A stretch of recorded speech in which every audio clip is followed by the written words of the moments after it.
光复灾后第6天哈，道路满是废弃物。赖清德说，中秋节以前希望把这个淤泥啊、杂物啊清掉。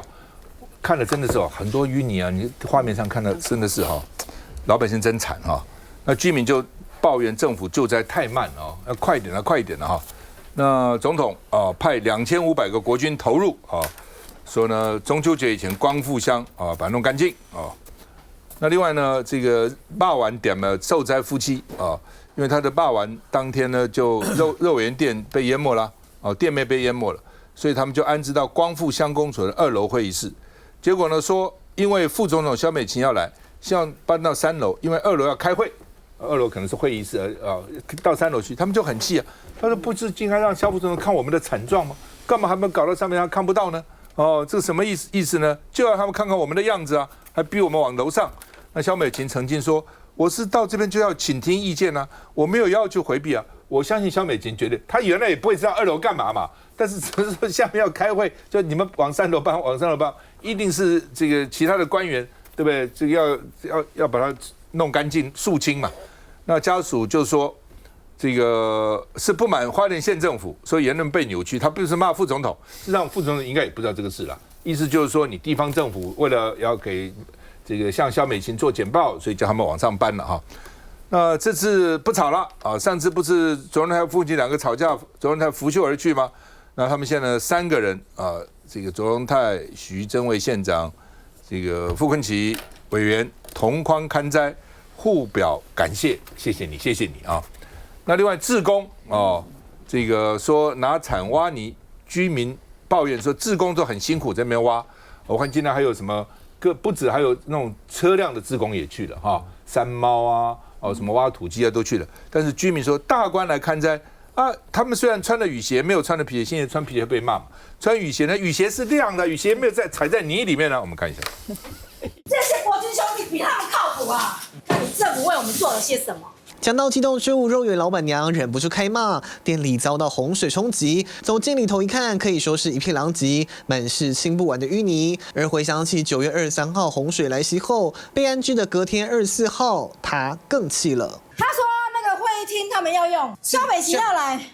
叫我们说东西卷一卷上去楼上。我们那天难民好几个都在那边。会这么气，就是因为夫妻俩被安置到花莲光复乡公所，一夜之间成了难民。没想到当地乡公所却以副总统萧美琴要来看灾为由，场地需要空出来开会，把他们从住的2楼会议室赶上3楼。对此，副总统萧美琴也赶紧在脸书上发文澄清，表示是因为乡长反映公所自身受损严重，于是才前去了解，并没有进去，也没有使用会议室开会。同时也强调，他到地方看灾都以救人优先，没有要求灾民回避或移地。昨天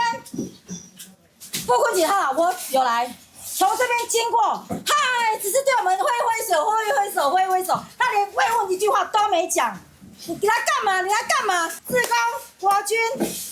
比他们这些人有用啦。不止批萧美琴，也骂傅崑萁夫妇一切情有可原，因为他们不幸沦为2次受灾户。先前在花莲市区天王星大楼买房，却在去年4月3号强震中倒塌。没想到这回在光复开肉丸店，又遭到洪水淹没。只希望官员们现在能少些口水，多做点事，帮助他们重新站起来。这次花莲会这么惨重的这个死伤，是天灾也是人祸，甚至是官僚杀人。刚刚凤青讲说是误判，除了误判之外，就是轻忽，没有把人命关天放在心上。我要很难过的讲里面一个很重要的一个关键就是813的党团协商。上那一天原住民的立委郑天才，还有花莲的傅崑萁，那一天都特别强调，那一天的协商里面他们讲说这个因色湖是非常非常严重的，所以那天我们特别表丹纳市那个风灾都给了40亿行政院本来过来是只有560亿，未来为什么多加了40亿？里面就包括这个因色湖是要去处理的。结果那一天农业部部长陈吉仲出来讲，他没有立即性的危险更严重的到了隔几天的8月26号，我们民众党的立法委员花莲的连义军，利用总司警的机会，又特别提，他说我们的居民，我们的这个花莲的民众非常非常担心，像一个不定时炸弹，随时可能下来。这个一下来，那个土石流整个下来，死伤会非常严重，像一个不定时炸弹。结果呢，那一天陈经济怎么讲？陈经济说他的坝体非常的广阔，有1.7公里，所以不会有危险。他连次2次这样讲，然后回答的这个周荣泰也讲了，然后一副是没有危险性的。好，那今天有最新的了，今天也是受灾户光复的受灾户，议长张进出来讲的，他从去年底地方的人士就去跟你讲了，他的那个马泰安的南侧那个堤防已经那时候已经溃堤过1次了，那为什么没把它做好？所以我刚刚在讲，这不只是天灾，是一个人祸，这个责任我们要追清楚。另外，我要抗议非常严重2件事情。第一个就是刚刚这个phong兴在讲的，明明就是不只是溃堤，还溃坝嘞。结果他们民进党的立业党团，他们有个群组哦，他在我跟黄国昌上个礼拜二开了记者会之后，我们讲到这个溃堤太严重了，官僚杀人。结果他们在党团里面，他们就马上就讲说，这个要把它改成不是溃堤，叫做议题。这个整个这个坝就像一个杯子这样子，如果议题就是水流出来，对不对？它是整个坝体被下切多少？大家知道吗？这个坝体高200公尺，第一天都被下切，就被切掉了80公尺，80公尺是多高？大家算算看，一层楼3公尺，第一天就被下切了整个这个不叫溃堤，什么叫溃堤？整个溃堤跟溃坝高达80公尺，26层高所以那个整个水、整个污泥、整个土石流都这样下来嘛，死伤才会这么严重嘛。结果他们竟然还可以在那边扭曲，他们还要求各个媒体说你不能够用溃堤这个字眼到现在都还是大家等一下看电视，这个政府会不会太离谱了？他们在做政治的这个认知，他们不把真相跟大家讲，竟然还这么一个离谱，还在控制这个媒体做这个政治的这个认知的整个作战，更离谱了。我必须要讲，他们现在把责任全部都推到那个花莲县政府那边去，他们说什么撤离太慢。大家知道吗？他前后发了6次，到后来后面有3次，加起来9次撤离。第一次要撤离多少人？大家知道吗？40多人。到最后一次是前一天的这个撤离，突然一下暴增了8000人，而且在前一天你怎么去撤离？你在前一天才讲。那如果是强势撤离的话，你中央你也要出力啊，你的国军跟你的警察是不是要一起进去？你要自己给吹，你就做不到事情，那你现在把责任往外推。明天有总咨询，我一定跟周荣泰把这个事情算清楚。因为把真相跟大家讲。第二个，中央你该做的事情没有的，老讲你造成的责任跟真相跟人民讲清楚。现在更严重的，危机现在还是存在那个坝体现在在那边，我刚刚讲了，在8月13的时候，那时候的预算里面就清楚说，我们都给你钱，可是你这个 A 社府是要处理的，你要负责监控。你要负责测试，做整个测试。如果真的有议题的时候，那个范围是多大？你做了没有？更重要的第3点，要你演练跟演习，你有演练吗？该做的事情都没做啊。所以明天总咨询我一定要问清楚。更重要的，我们现在整个那个救灾跟整个救灾这个过程救人都是在那个跟时间赛跑的时候，不要再搞那些政治的那个认知，不要这么一直在做你叫媒体连真相都不给大家知道，然后你现在没有清楚说我后续到底要怎么做。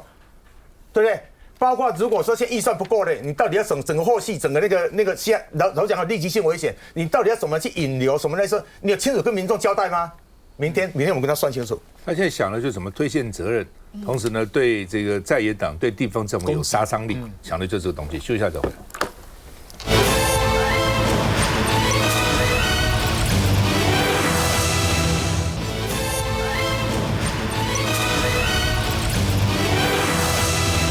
我这边就有那一天我这主持到一半突然我们制作单位就来找我，他就给我看这个字很小了我念给大家听他说，秘书处转达农业部与灾害防救办公室提醒媒体注意事项，叫我们注意了有关马泰安堰塞湖报道，请避免使用第3波溃堤，要改用溢流，并减负农业部新闻稿，请大家参考，谢谢。哇，这个媒体一接到吓死了，就不敢再讲溃堤了，都要说是溢流都说溢流这简直是这简直是这真的笑死人了但他就这样我们新闻控制是这样发一个新闻来，每个媒体都吓死了，不敢得罪 NCC 怕到时候换照有问题怕被找各种麻烦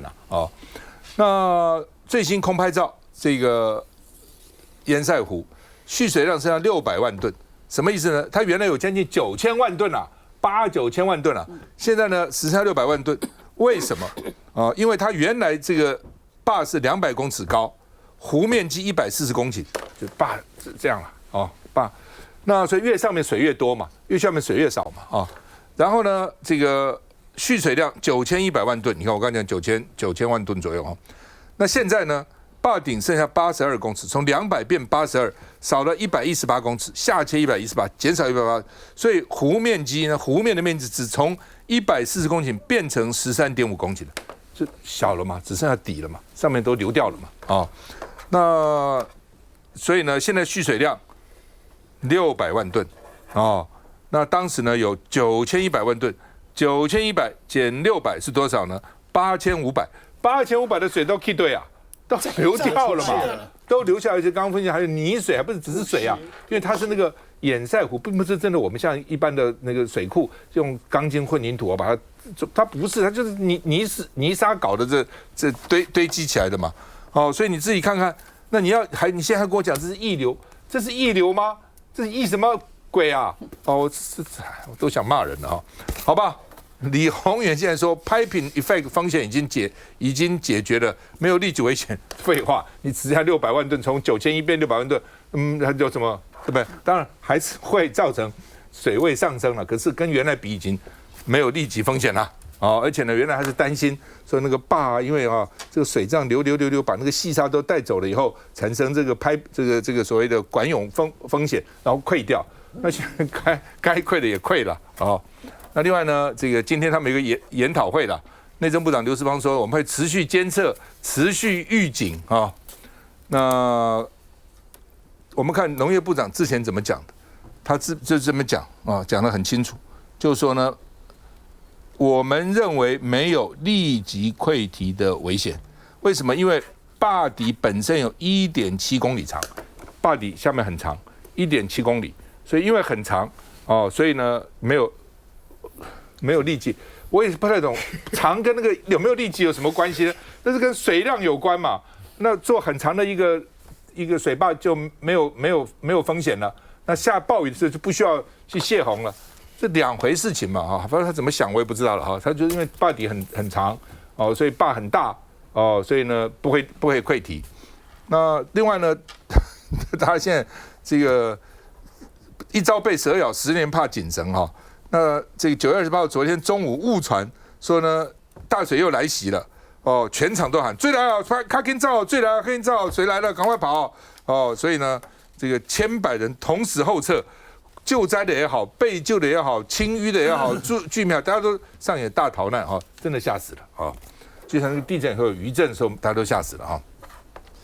那他们立法院要提这个灾后重建条例了。国民党团说你就是中央蛮恶霸嘛，才搞了这种悲剧了那另外呢，立法院的审预算的时候，其实有附带决议，附带决议其实是有的有当时呢有说呢要把花莲堰塞湖工程纳入那但是呢这个附带决议对行政来讲，预算通过就好，附带决议根本就随便你们立委去测，我根本不看执行也不执行就变成这样子那另外呢，当然也有苏一峰医师说了。当时蓝绿的处置真的差非常多当时李登辉、萧万长或者马英九、刘兆玄有发现堰塞湖呢，就立刻中央接手。那现在呢，推来推去，我们看一下。到处还是沙石弥漫，空行协助空中勘察带来28日早上的最新画面。马太安溪堰塞湖水位持续下降，原本16前坝顶高度200公尺，现在只有82公尺，等于下切118公尺。湖区面积从原本的140公顷，现在只有13.5公顷，这比前一天27号少了1.5公顷。至于蓄水量，现在只有600万吨，是原量体的6.6%。那周边的边坡还是不稳定。到今天还是维持红色警戒。马太安溪堰塞湖监控小组成员的陈树群教授，长期研究堰塞湖，曾耗资100万做过大型实验，要了解堰塞湖下切口和水流走向。老师先要大家想象一个水盆破洞了，而破洞的位置在水盆边缘。它流出来，它就会一直刷，就把那个洞口越刷越大，越刷越深。但是不管它刷到多深，那个盆子里面的水永远是跟这个破口的位置会相同，只不过这个破口呢会越来越低，越来越低。这也解释了为何流掉这么多的水，马台岸溪堰塞湖里还是有水。更惊人的是，空勤拍下流下来的水，也是冲刷着山里的土石和泥流。而马台岸溪堰塞湖内岸边的树木偏枯萎色的是原本的蓄水线。疏浚，这可能就是下一步要做的了。淤积在河道的土沙，把河床给淤满了，将来洪水来的时候，它就比以往更容易漫溢出堤防，所以我们就要想办法开始要清淤了。会担心是因为不排除秋台酝酿中，中秋节前后花东降雨几率高。而除了马台岸溪堰塞湖，正式监测的还有新竹太钢溪堰塞湖，是因为去年的康瑞台风所形成的。针对堰塞湖，农业部喊出已经紧盯 ING。补充一下哦，刚刚讲说秘书是转达农业部啊，说是这个溢流啊，是卫星工会秘书处，就是卫星会管所有的这些 cable TV 嘛，有线电视嘛，所以卫星公司说哦，人家农业部跟那个什么来告诉我们说不能用这个快递，要用溢流，所以大家都照办，变成这样。那教育。我觉得这几天虽然是连假，但是我们还是看到很多台湾民众大家自动自发的到光复乡去不管是拿铲子或是义组团大家极尽所能的想要去帮助花莲的这些民众。那我觉得这就是台湾最有爱的地方。当然，大家民众都这样了，当然更期待中央跟地方能够合作，一起来让光复乡的这些灾民们赶快恢复原本的生活，这才是最重要的。那当然，你如果回过头来讲说，当初这个堰塞湖从7月开始这个微帕台风的形成，到9月短短2个月期间，它的水量从1000万吨变成了9000万吨，这是难以想象的。所以今天我看新闻，李鸿源教授说他今天早上跟内政部要去开会，而这个会议是在他溃堤或者是你说溢流之前就已经约定的。为什么？他们本来是今天要开会说要怎么处理堰塞湖，结果现在变成开会要处理说怎么去善后。这个整个这个变化是他们都当初专家学者都难以想象，所以很多人在追究说，怎么当初你说只要疏散600人，后来变成8000人？因为整个水量的变化，包括堰塞湖的你说溃堤的状况，是从来都没有过的。所以这次当然中央跟地方一起面对这个问题，如何能够在合作中把我们这些偏乡地区的民众，不管是他的疏散，或者是面对这个极端气候或者是这个灾情的变化的时候，你要怎么去解决，而不是在互喷口水，或是让民众看到我们还在吵架。我觉得这些都不是民众想要看到，也我们从这些民众的身上更要去学习怎么样互相帮助合作，然后去发挥我们的爱心。因为地震啊，或是风灾、水灾的呢，台湾各地有30几个堰塞湖，不是只有这个，其他地方大大小小的30几个。来，那个赖委，事实上我们要开始来看得到这个堰塞湖的话，这个主管单位当然就几个嘛，农业部是最重要的再过来经济部嘛，后面的是环境部嘛，然后到最后才有一个地方政府然后2天前你看到监察院很大声跑出来讲话啦，说我们要调查，这个撤离地方政府的问题等等的，以后他只有这个锁定地方政府，没有想说中央政府其实责任非常大的。而且你看到这个立法院，刚才七凯兄提到了很多我们立法院在过去的，包括附带决议啊，包括什么，我提一下特别预算。那这个原来的风灾条例是560加41就处理这个东西，不要忘了我们在处理这个特别预算的时候，1毛钱都没有砍，1毛钱都没有删，1毛钱都没有动，统统完全统统给你。你中要的560，我们加40给你，就是来处理这个事情。结果你没有处理一下，把责任就往外推。你可以看到他们的党团里面，就群组里面讲说，哎呀，如果制造这个舆论啊，对这个在野党什么的之类的。另外一个提到你刚刚提到的这个溢流，他现在用溢流，其实是溃坝嘛，就是溃坝，很清楚是溃坝。外界认为这是溃坝，整个就崩掉了。你硬要说溢流，这什么意思？就替陈俊基来卸责。老实讲，他当初讲那一句话说没有立即违宪，今天造成这么大的一个这个伤亡，他要下台这个溢流跟溃坝区别在哪里？最大的区别就是要负政治责任。如果是溢流，他可以一推250，跟我不管你流出来而已啊。溃坝的话，就是你管理的问题啊，统统在你手上。我再提一遍，农业部、经济部后面的环境部，这都中央的，但底下的地方政府他就负责撤离，而且他撤离也是接受内政部的指挥，是这很清清楚楚看得到。就整个来讲，还有我现在看到的是这个我们的这个。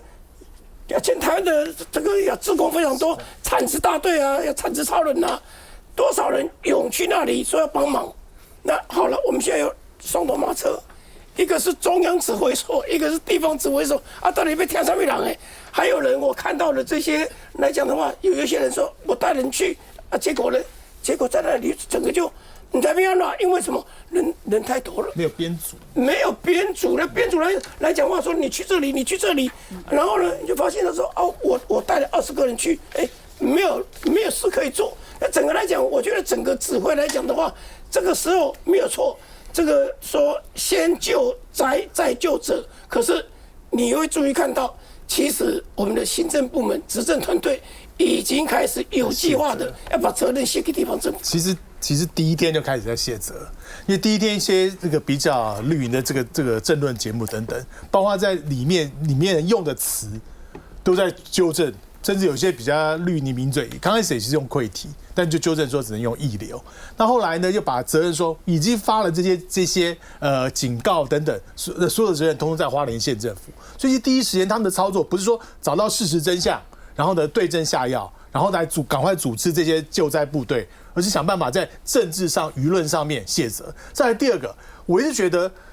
大官少去啊，真的没有用的大官少去。然后我们现在在现场的这个最高的指挥官只是经济部的一个次长，他根本没有能力去调动其他单位。那如果说真的对这件事情救灾有重视的话，其实可以让这个萧美琴作为一个当地的救灾指挥所指挥官，他当过选过立委，也当选过。那张美琴去一定要有个实质的任务，不是说副总去那边转一转，副总一转，所有的相关人员要陪他半天。所以我觉得在这部分，大官真的少去，不要去麻烦第一线的救灾人员。休息一下再回来。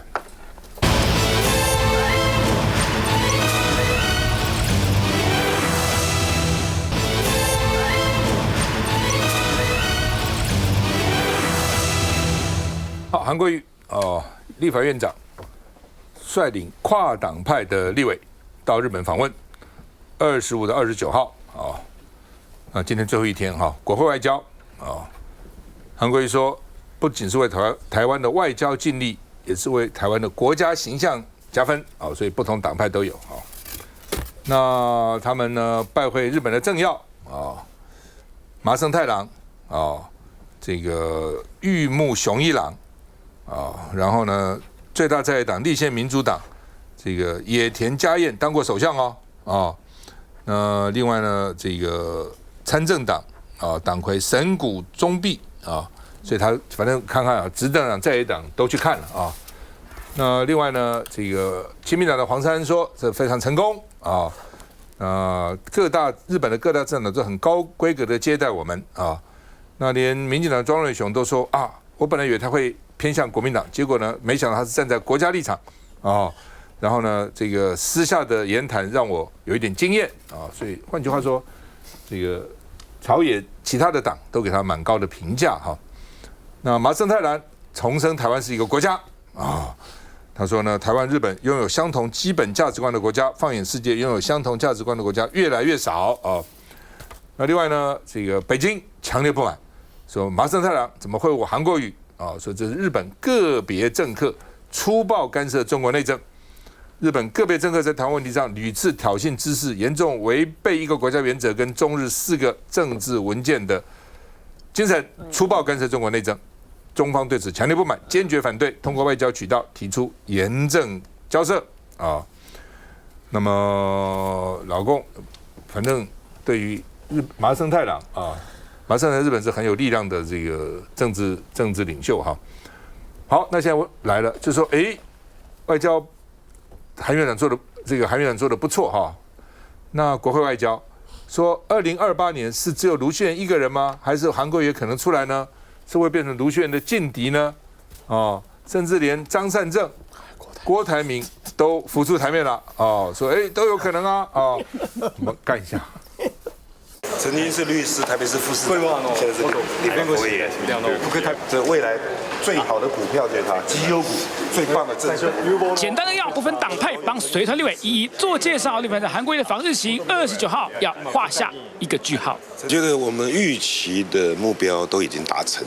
其实最重要就是递出温暖的手，最震撼的还是万国博览会里面我们的台湾馆。满意出访成果，原则就是递出温暖的手，就连访团中民进党跟民众党立委都点头。这次给他评价蛮高，觉得对院长来说，这也是一样非常成功的访问。堪称最爱国会外交的立法院长获得跨党派的高评价，就被解读在跟可能问鼎2028的台中市长卢秀燕提前较劲，这点他要澄清。不可能的，这跟卢市长啊、陈其迈市长啊、张善政市长啊、蒋万安市长一点关系都没有。整个台湾越来越暗淡无光，华侨在海外也会觉得失落感啊，而不是跟某一位市长、某一位国内政治人物来比较，那种比较是没有必要的。跨党派一定要超越自己一个党派的成见，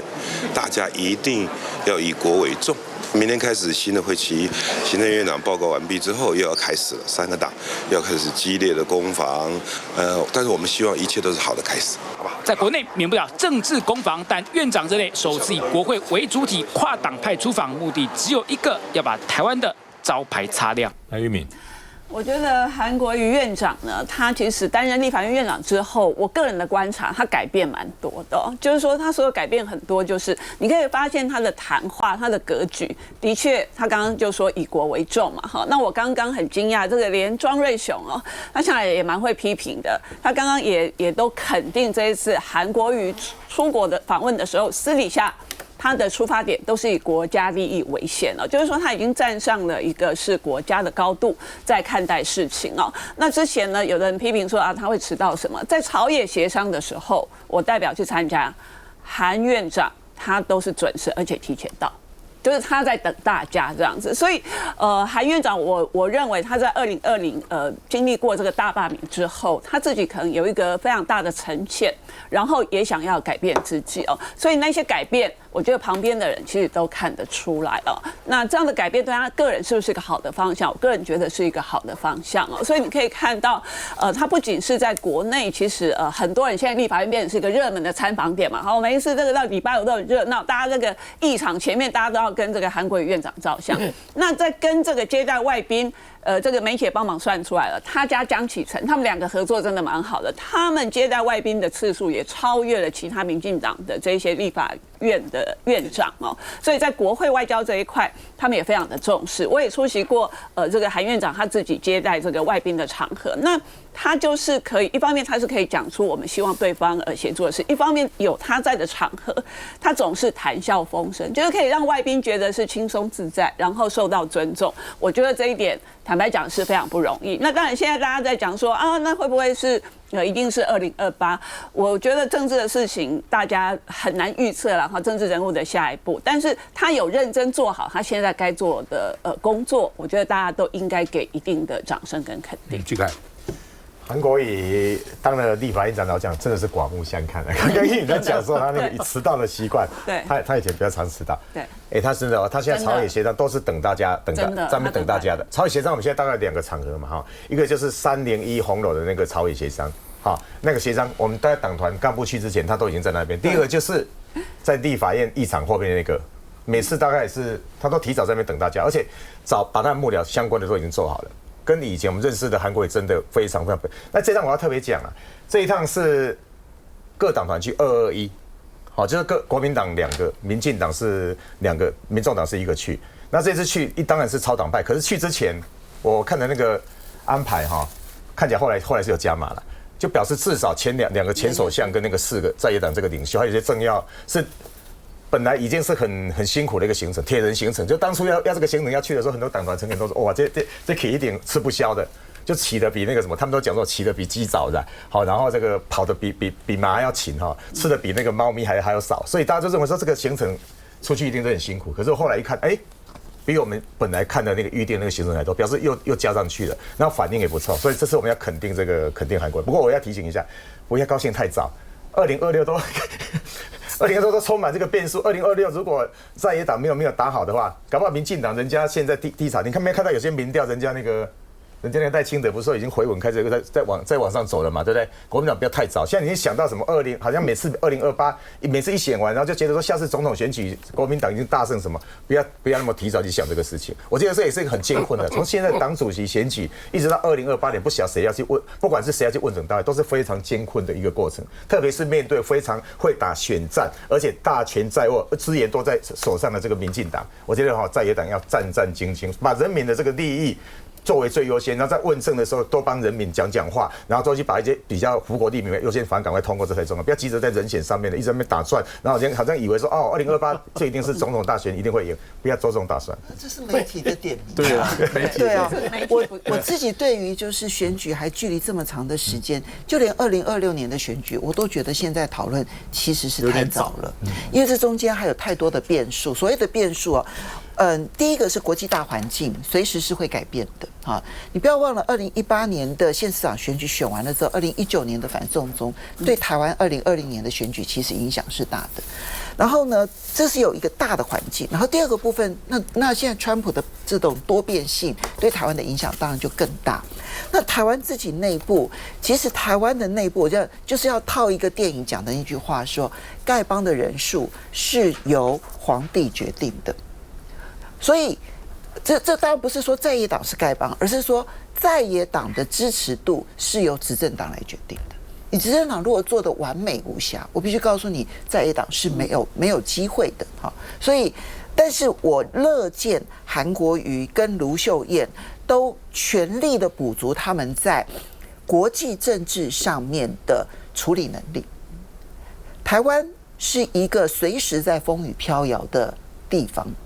所以呢，国际环境，尤其是中美两大强，他们现在都已经是面对面的，不管是交锋也好，对立也好，或者是交流也好，他们每一次的交流，每一次的这个相互的这个会面，都对台湾影响巨大。所以未来的领导人，他当然必须要对于国际情势拥有比我们一般人更要来的强而有力的认知以及处理的能力。所以国民党内有这样子的一个竞争，好的。至于我觉得郭台铭大概已经没有机会了。张善政，我认为他竞选连任，大家几率也并不高，就是了。休息一下回来。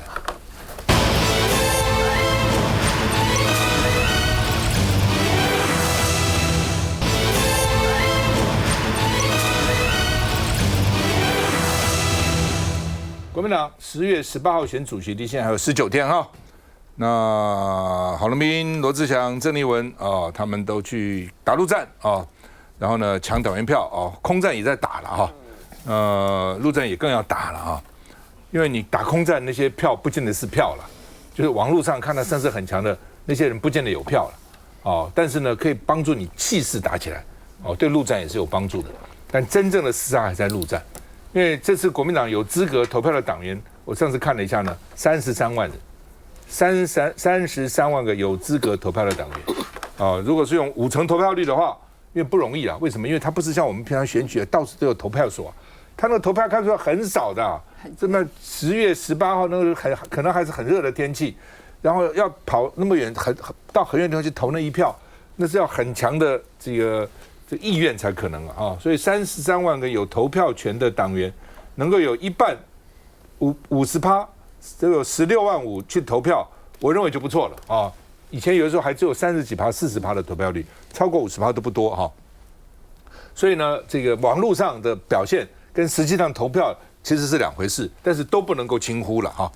那他们现在这个罗志祥就喊，因为他比较年轻嘛，说要世代交替抢年轻票。郝龙斌说，问题不在世代交替，在于跨时代合作哦。那这个罗志祥怎么讲？他说，这个现任党主要能世代交替，引领年轻人有新的脑袋，否则怎么样引领年轻人？郝龙斌是说，这个党跟年龄一点关系都没有啊。国民党需要的不是世代交替，而是跨时代的合作啊。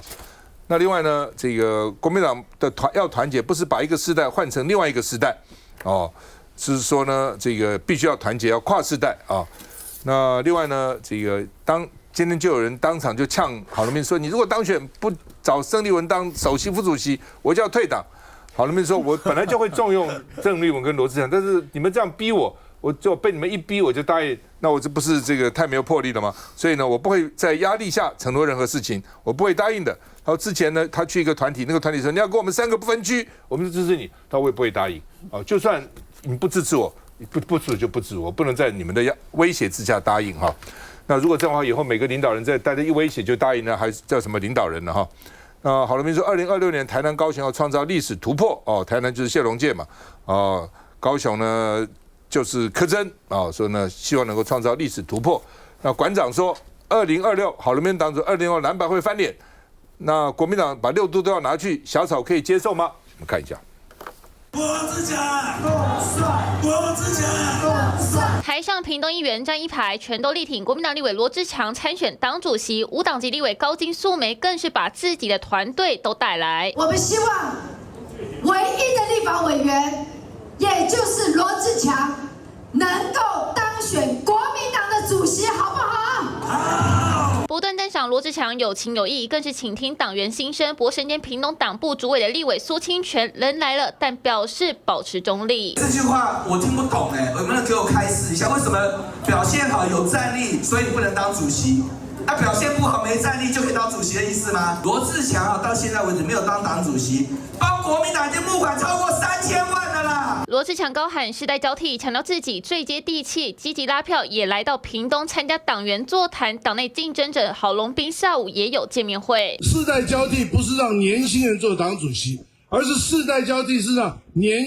这个党主席让年轻人有机会。有战力，甚至能够发挥，让他们能够发光发热。这话很清楚，把炮口指向谁？郝龙斌找来议长周点论拼气势。我能够团结国民党，让我们的战力发挥到极大。2026我们如果赢了，我们2028才有希望。像我们郝市长这样的党主席，一定也会倾听我们屏东县我们所有人的基层的民意。走到屏东平路站，要多拉党魁选票。在这里。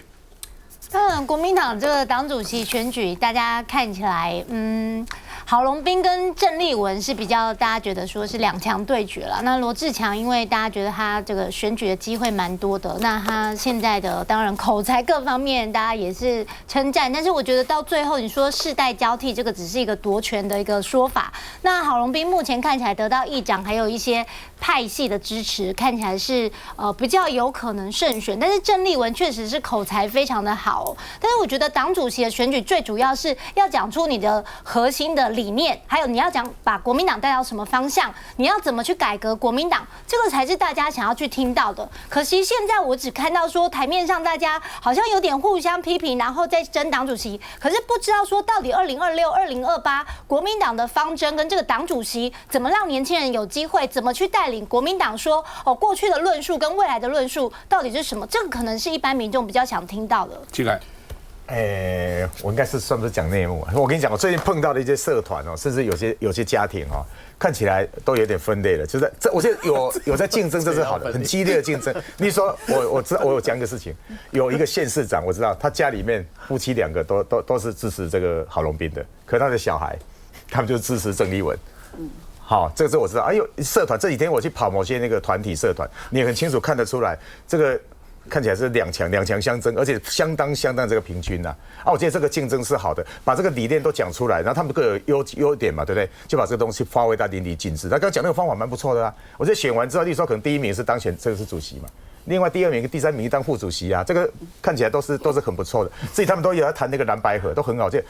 每个参选人都有提嘛，对不对？那就好好共同去促成。像经过了柯文哲被司法追杀，然后在这个大罢免这个过程里面，蓝白互相的这个合作。我觉得这个现在是看起来是合作无间不要变成什么见缝插针，我觉得没有问题。然后等这个党主席10月18号选出来之后，2党的党主席坐下来谈，到相关的这个整个干部再坐下来谈，我相信以后应该是可以合作的。最重要，2026年不要让民进党跟瞎掰，他觉得说我已经做这么烂了，结果我县市长还是可以守下来，2028还是可以赢，要用选票好好教训民进党2026跟2028。凤馨。很有趣，这次蓝白合一直是一个很主要的话题的。其实国民党内现在大家都知道，就是双强争霸了哈。那这双强当中呢，我很早就提过，我说其实，在国民党内啊，其实自主性党员的比例远比大家想象来的高，绝对不是任何什么某一个人或者某一个大户或者是某一个党部，然后他喊了，然后就可以。在我对面的3位，其实他们应该很清楚，他们叫不动任何党员，就是党员的自主性之高，其实是每一个他的公职人员也好，党职人员也好，我相信那心里头真的是点滴在心头。这跟我过去这几年的观察其实是一致的。但我反而想要提的一件事情是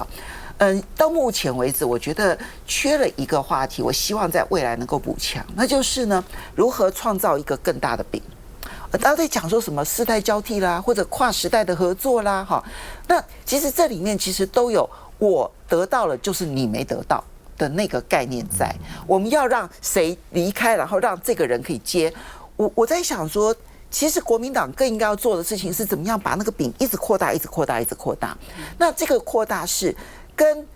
民众党合作了之后，他要能够做到1+1大于3。如果能够做到这个样子，我真心讲，就是你要有这个气魄啊，因为我们加起来之后，我们会变更好。而这个变更好，它是有一些方法，是有一些机制的。它有面对国际上面我们要去论述的重点，它有面对未来的选举的时候，蓝白的联合政府也好，或者是选举当中举才的部分的制度也好。就是你要有这个气魄，把饼做大这件事情。我觉得到目前为止，我听下来，我觉得这部分我还想再听一听。是，我觉得现在来讲的话，当然就有几个候选人嘛。那我们希望10月18日选完之后，能够国民党是一次的团结，不管谁上去就团结他。然后至于说人事上怎么任用，我觉得就尊重新的党主席新的党主席。那么外面社会包括社会名流会有很多意见，那个就你就听听就好了。现在看起来，国民党党主席是谁是一个很热的话题哦。在地方跑大家其实都会互相试探的问说，你到底支持谁这样子哦？那你会看到说，大家的取向不太一样啊。然后像郝龙斌市长他是比较稳健嘛，所以你会看到有些县市长会出来支持他。那这个罗志强呢，是有一些年轻的党员就还蛮喜欢的，觉得他比较新。那这个郑丽文呢，就是他这个声量很好啊，他无论是在民调或者是在基层党员这边，支持度也都蛮高的，所以他们